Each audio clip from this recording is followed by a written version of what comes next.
Hello, my name is Raymond, and welcome back to the next installment of the Project Feline devlog series, a series about designing and developing my own game from start to finish. I have quite a few things to cover in this episode, namely being the new form of combat, the new wall climb mechanic, the new crouch, slide, and stomp abilities, and improved jump mechanics. If you are new to the show, welcome aboard. I hope you enjoy the episode. Let's get into it.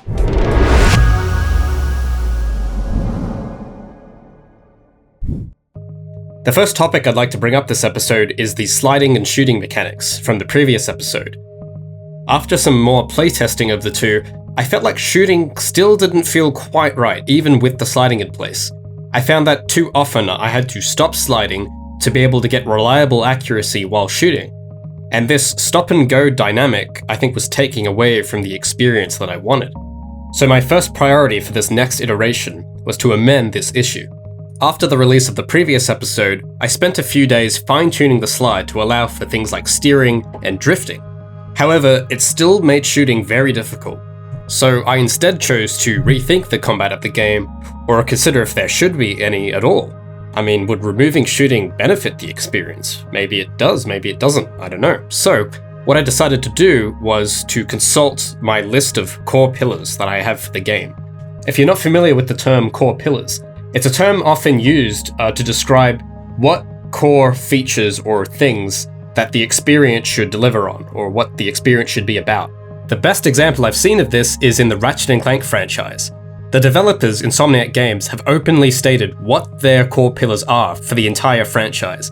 Now mind, this is a very large list, as they've had quite a bit of time to develop this set of core pillars, and it is for an entire franchise spanning over 15 years. But it's very specific, and you'll find that the games that do really well in the franchise tick all the boxes, and the ones that don't do very well fail to tick all the boxes. So as a designer developing my own game, I think it is really important to be able to know what core pillars you want to be delivering on. Another factor that pushed me into figuring out what these pillars were was from a talk I watched by Vlambeer Studios' Rami Ismail on indie game startups. And the entire talk it's pretty depressing. I won't lie, it's a pretty depressing talk. You should actually probably just set yourself up for failure. It is gonna fail. You don't stand a chance. Your team is too big. Your game is too big. Why should I give a shit about your game? Should I give a shit about your game? Oh, and your game sucks too. If I wake you up by throwing this glass of water in your face at some 2 a.m. at night or something, I go, pitch your game. You should be able to do that. I know nothing about game design. It's pretty much an hour of him telling you that you suck and you're never going to make it. But it's one of my favorite talks that I've ever seen. And in the talk, he pushes the question. Do you have any idea what you're making? Not just do you know what you're making, but do you really know what you're making? And I think one of the best things you can do as a designer is to first establish a set of core pillars that your game is about, and use those as a criteria against every choice made towards the design. Because if you don't have a criteria, then there's nothing justifying any of the choices you make. So I took some time to consider what core pillars my game should be about, and while the list is still under refinement, I can tell you that the two main things that my game is about is speed and precision. Speed, I think, is very self-explanatory. I like fast games, I want to make a fast game. The player is rewarded for being fast, and you have the tools to go fast.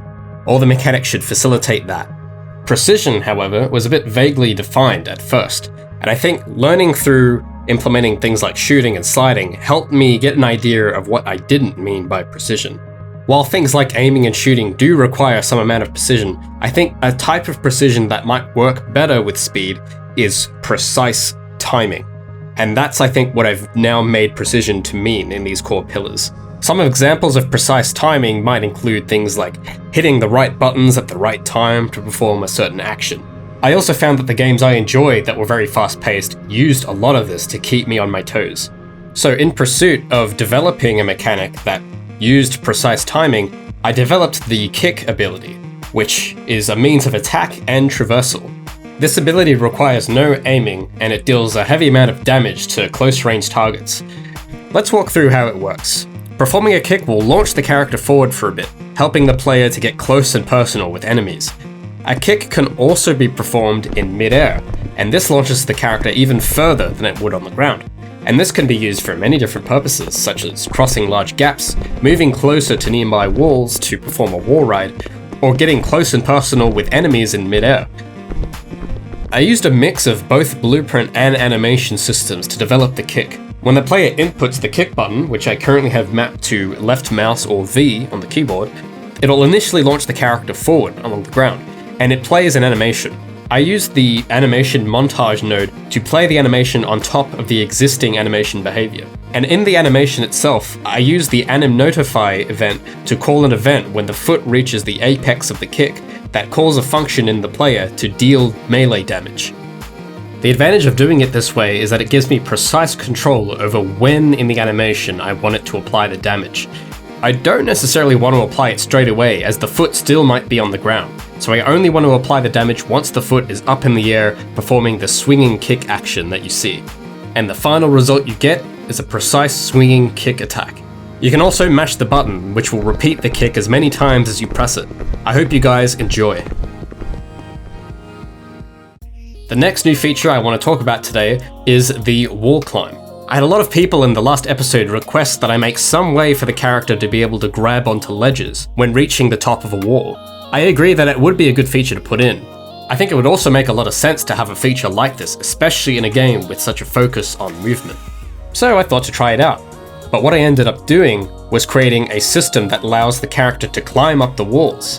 I chose to do it this way because I already had the code and the logic for wall riding, and all I really needed to do was to tweak it to work in a different direction, and then you have wall climbing. So because of that, it was very easy to implement, and I'm happy with how it turned out. While the animation is a bit eerie, it works nonetheless.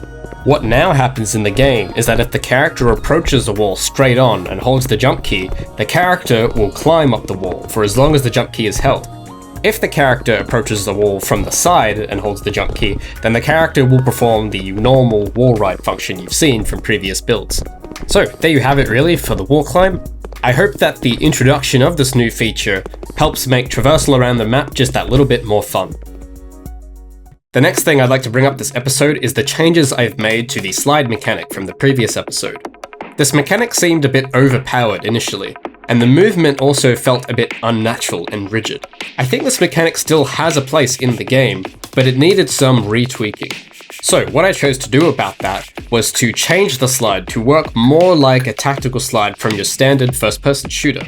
With this, I also granted the character the ability to crouch. So let's walk through how that works.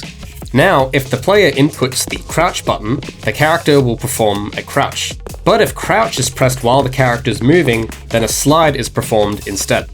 The slide still launches the character forward like before, but the velocity eventually tapers off. And when it does, the character will transition into the crouch mode as long as the crouch key is being held.